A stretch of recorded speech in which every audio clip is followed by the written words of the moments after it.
In kuma da ina gudun mai gidana, ya kamata in zo kurkusa in biya mishi bukata don gudun zina a waje.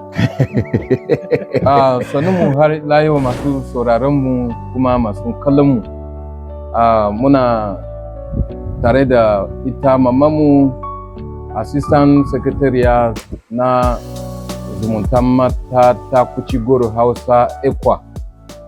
Ita Mrs. Rahab David. Muna da tambayoyi akan koyarwa da aka samu ta Women Fellowship Week of Prayer na DCC da aka yi kuma yau aka kammala shi. Da yardan Ubangiji za mu saurare ta yayin da muke yi mata wasu tambayoyi akan koyarwa da aka samu a cikin wannan mako da ta gabata kuma yau aka kammala ta. Ubangiji Allah ya bishe mu.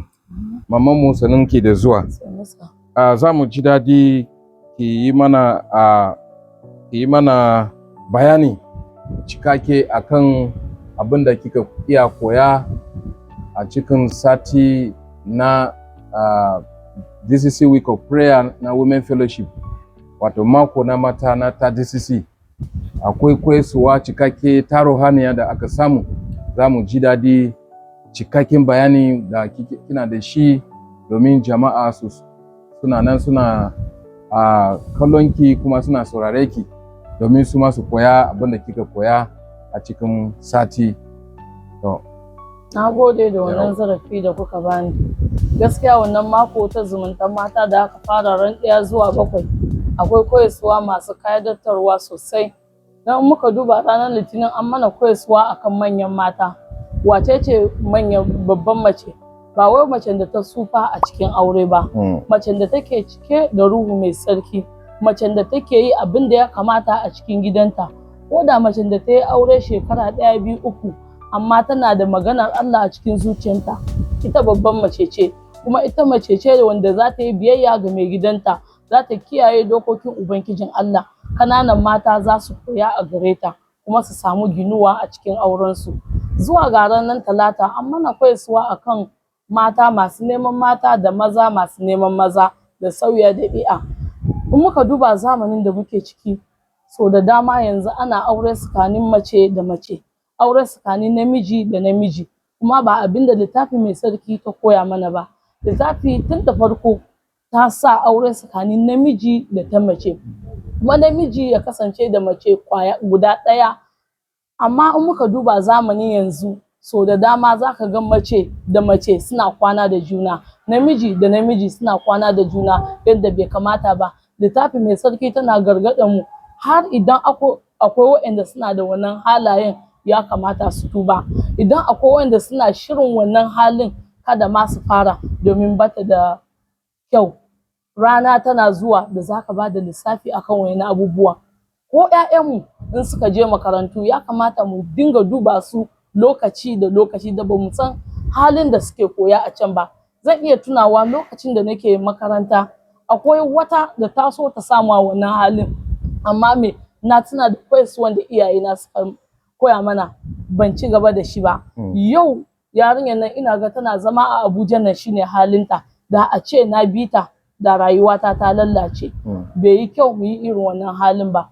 Sannan ranar Alhamis an mana koyarwa akan macen kirki da sha'aninta na jima'i. Tun da farko Allah ne da kansa ya shirya wannan jima'i. Bai kamata mace kirki ta hana jikinta ga mijinta ba.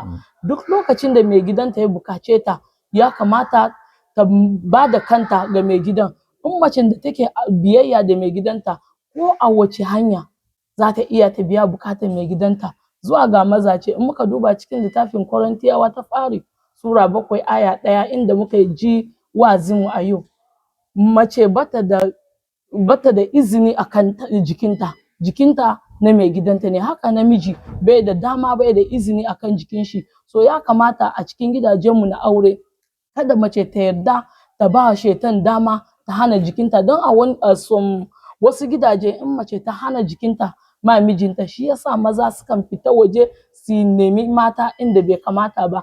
Yau littafi yana gargaɗin mu duk lokacin da ko da mama ta ce, ko da kana gona ne, ko da kana ina, in mai gidanki ya bukace ki, ki je ki biya mishi bukatun shi don baki da iko. Hakkin su ne in har kika hana mishi zunubi ne, dan tun farko ubangiji ne ya hada aure.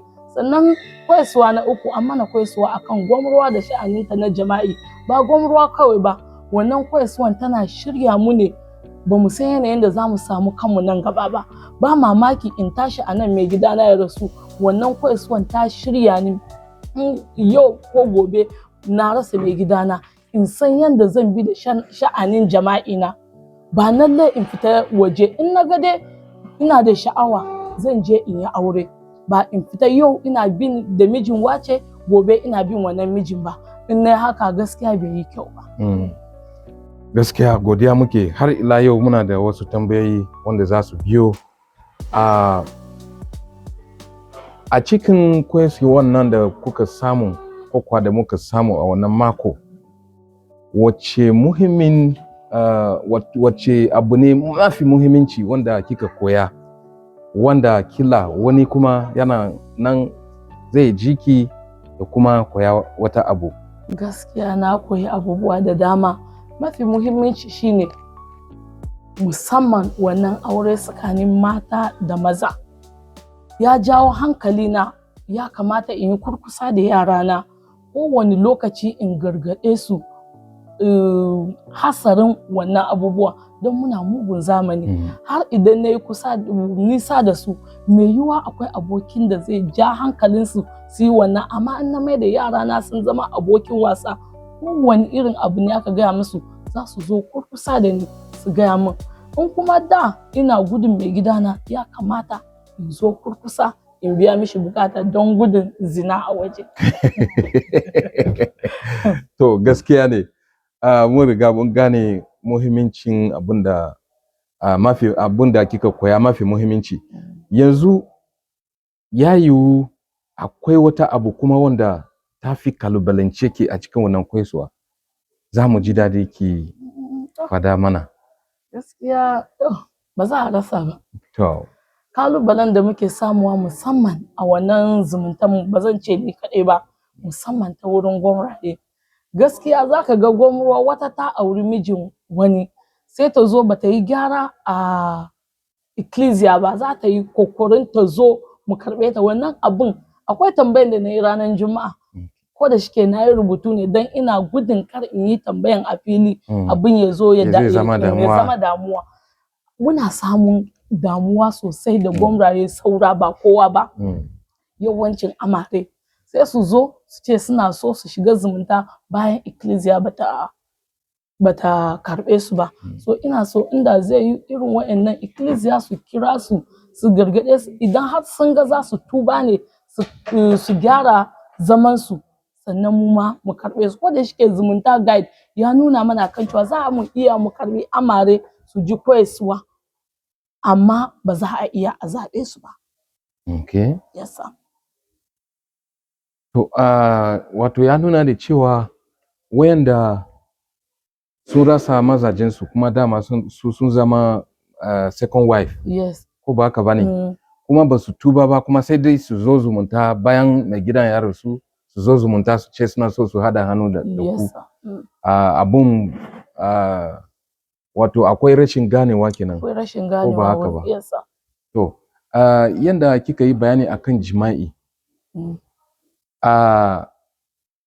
ya yiwu an fada muku abubuwan da ya kamata ku yi abun ya magabci wannan kalubale, domin ya nuna da cewa rashin jima'i a cikin gida yakan kawo rashin salama, ko ba haka bane? Haka ne.